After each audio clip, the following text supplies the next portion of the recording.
வணக்கங்க. நான் உங்கள் ஜெகன் பேசுகிறேன். ஒன்றும் இல்லை. இப்போது கொரோனா நோயால் பாதிக்கப்பட்டதில் நம்ம இந்தியா வந்து மிகவும் பின்தங்கி தான் இருக்குது. ஆனால் ஒரே ஒரு நாடு பார்த்திங்கன்னா சைனா நாடு. அவங்க கிட்டத்தட்ட பார்த்திங்கன்னா 86,000 பேர் மேலே இந்த நோயால் அஃபெக்ட் ஆகிக்கிறாங்க. அவங்க வந்து முதல் இடத்துல இருந்தாங்க. இன்றைக்கி 4வது இடத்துக்கு போயிட்டாங்க, ரெக்கவர் ஆகிட்டு. 81,000 பேர் வச்சுருந்த வரைக்கும் அவங்க முதல் இடத்துல இருந்தாங்க. இன்றைக்கி 86,000 பேரோட ரெக்கவர் ஆகிட்டு இயல்பு நிலைக்கே போயிட்டாங்க. கிட்டத்தட்ட பார்த்திங்கன்னா அந்த நாட்டில் மருத்துவர்கள் அதாவது பார்த்திங்கன்னா 97% உயிரை காப்பாற்றிருக்காங்க. மீதி 3% மட்டும் உயிரை மட்டும்தான் அவங்க இழந்திருக்காங்க.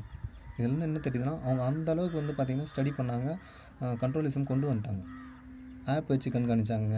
ஒவ்வொருத்தர் மொபைல்லையும் ஆப் இன்ஸ்டால் பண்ணி கவர்மெண்ட்டே ஆப் லான்ச் பண்ணி அவங்கவுங்களோட உடல் வெப்பநிலை சீராக இருக்கான்ட்டு எல்லாமே கண்காணித்து பார்த்துட்டு வர தான் ஓரளவுக்கு கண்ட்ரோல் பண்ண முடிஞ்சுது. இன்றைக்கி நம்ம நாடை குறை சொல்லிட்டு இருக்கோம். நம்ம நாடு வந்து பின்தங்கி தான் இருக்குது. பின்தங்கி மீன்ஸ் என்ன சொல்கிறது, இந்த நோயில். அதனால் வந்து நம்ம முன்னெச்சரிக்கையாக தான் இருக்கோம்.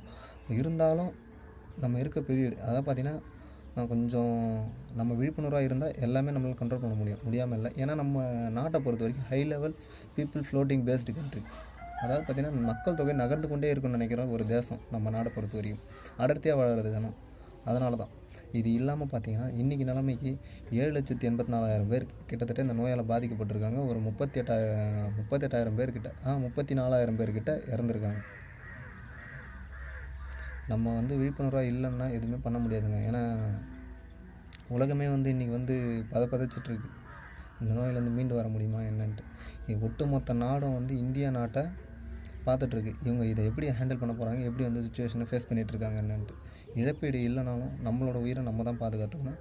முடிஞ்ச வரைக்கும் எல்லோரும் சேஃபாக இருங்க, பார்த்து பத்திரமா இருங்க, எல்லோரும் ஒத்துழைப்பு கொடுங்க. அதேமாரி இந்த ஒரு சுச்சுவேஷன்லேயும் மருத்துவர்கள், போலீஸ் அண்ட் பாலிட்டிஷியன்ஸ் வந்து பார்த்திங்கன்னா ஓரளவுக்கு சிறப்பாக பண்ணிகிட்ருக்காங்க. தப்பு சொல்ல முடியாது. மருத்துவர்கள்லாம் நல்லாவே பண்ணிகிட்ருக்காங்க. போலீஸ்லாம் வந்து கண்ட்ரோலாக தப்பு சொல்ல முடியாது. ரொம்ப நன்றி. உங்களோட வேலை வந்து முழு ஒத்துழைப்போடு இருந்தால் மட்டும்தான் அது வந்து சக்ஸஸ் ஆகும். அவங்க என்ன தான் கஷ்டப்பட்டாலும் அதுக்கான பலன் வந்து நம்ம வந்து கொடுக்கலன்னா ரொம்ப கஷ்டம்தான். நன்றி.